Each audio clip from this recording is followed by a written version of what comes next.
Tim kuasa hukum Vina kecewa dengan keputusan Polda Jabar lantaran polisi tiba-tiba menghapus 2 DPO dari 3 DPO.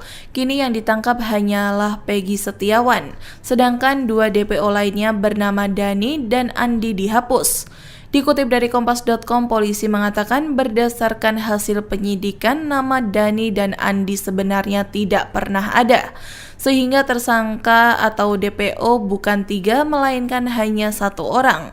Penghapusan 2 nama yang disebut fiktif itu membuat pihak kuasa hukum keluarga Vina mencurigai adanya ketidakjujuran dalam persidangan terdahulu kasus ini. Seperti yang diberitakan sebelumnya, Direktur Reserse Kriminal Umum Polda Jabar, Kombes Surawan mengatakan Peggy Setiawan alias Peron merupakan tersangka terakhir kasus pembunuhan Vina dan Eki. Surawan juga mengatakan para pelaku memiliki keterangan yang berbeda.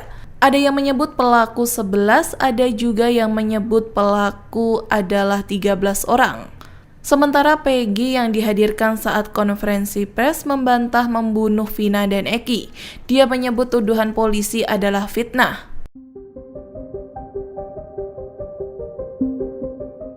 Download Tribun X sekarang, menghadirkan lokal menjadi Indonesia.